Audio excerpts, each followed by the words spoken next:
बहुत प्राचीन काल में इक्ष्वाकु वंश में एक राजा हुए, राजा युवनाश्व। वे बड़े पराक्रमी, सत्यप्रिय और धर्मनिष्ठ थे। लेकिन उनके जीवन में एक दुख था, उनके कोई संतान नहीं थी। राजा ने अनेक यज्ञ किए, अनेक तीर्थों में तपस्या की, लेकिन पुत्र की प्राप्ति नहीं हुई। वे दिनरात यही सोचते, राज्य वैभव सब कुछ व्यर्थ है यदि उत्तराधिकारी न हो। महर्षियों द्वारा पुत्र कामेष्टि यज्ञ। अंततः उन्होंने अपने राज्य के श्रेष्ठ ब्राह्मणों और ऋषियों से कहा, मुझे पुत्र चाहिए। आप लोग कोई ऐसा उपाय बताइए जिससे मेरा वंश आगे बढ़ सके।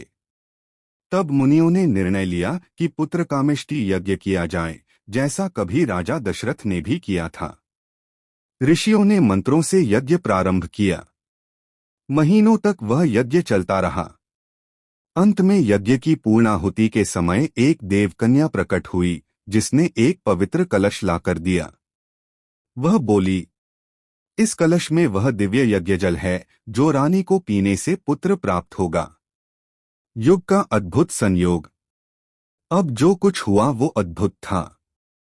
आपसे एक महत्वपूर्ण अनुरोध है कि यदि आपको इन सार युक्त पुराण कहानियों से ज्ञान, शिक्षा या प्रेरणा मिलती हो तो आप जरूर इस चैनल के साथ जुड़े, जिससे आपको आत्मज्ञान से युक्त कहानियों के संसार से जीवन दर्शन मिल सके।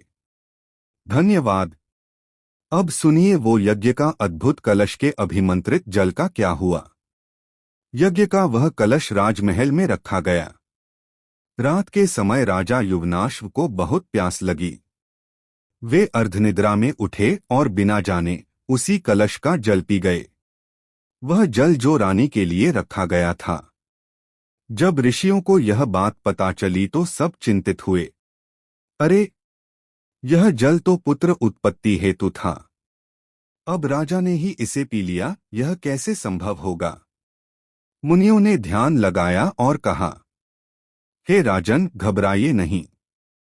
देव इच्छा से अब यह पुत्र आपके ही उदर से जन्म लेगा। दिव्य जन्म। समय बीता और जब काल पूरा हुआ, राजा के पेट से एक दिव्य बालक का जन्म हुआ। राजा असह्य पीड़ा से व्याकुल थे, किंतु अश्विनी कुमार देवताओं ने आकर देव औषधियों से उनका उपचार किया। बच्चे के जन्म के बाद देवताओं ने पूछा, इस बालक का पोषण कौन करेगा। तभी इंद्रदेव स्वयं प्रकट हुए। उन्होंने अपनी करुणा से कहा, मां के अभाव में मैं ही इसका पालन करूंगा। और इंद्र ने अपनी उंगली बच्चे के मुंह में रख दी। बालक ने उसी से दूध पीना प्रारंभ किया। इसीलिए उसका नाम रखा गया मानधाता, अर्थात जो इंद्र मानधाता के हाथ से पोषित हुआ। मानधाता का बाल्यकाल और तेज। मानधाता बचपन से ही असाधारण तेजस्वी थे। उनका मुख चंद्र समान दीप्तिमान और भुजाएं सिंह जैसी बलशाली थीं। देवगण स्वयं उन्हें देखकर कहते, यह बालक तो स्वयं विष्णु का अंश है। ऋषियों ने उनका संस्कार कर उन्हें धर्म, नीति और युद्धकला में पारंगत किया। युवावस्था में पहुंचते ही मानधाता ने अपने पिता का राज्य संभाला और तीनों लोकों में अपना पराक्रम फैलाया। मानधाता का पराक्रम। कहा जाता है कि उनके तेज से देवता, दैत्य और मनुष्य तीनों भयभीत रहते थे। उन्होंने सप्तद्वीप पर विजय प्राप्त की। उनका राज्य इतना विशाल था कि कहा जाता है, जहां सूर्य की किरणें पहुंचती थीं, वहां तक मानधाता का राज्य था।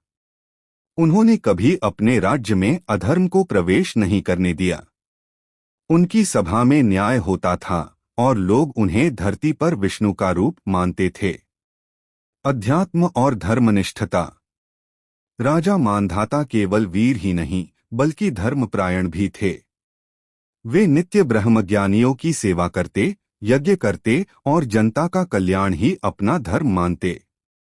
उन्होंने अपने जीवन में कभी अन्याय नहीं किया, न ही किसी को पीड़ा दी। भगवान ने स्वयं उनके राज्य में अन्न, वर्षा और सुख की समृद्धि दी। उनकी कीर्ति चारों दिशाओं में फैल गई। निष्कर्ष, राजा मांधाता का जन्म हमें यह सिखाता है कि जब कोई कार्य देवइच्छा से होता है तो वह असंभव भी संभव बन जाता है। उनकी कथा यह भी दिखाती है कि सच्चा राजा वही है जो शक्ति और धर्म का संतुलन बनाए रखे। मांधाता का जीवन सूर्यवंश के उस तेज का प्रतीक है जो कभी मंद नहीं पड़ता।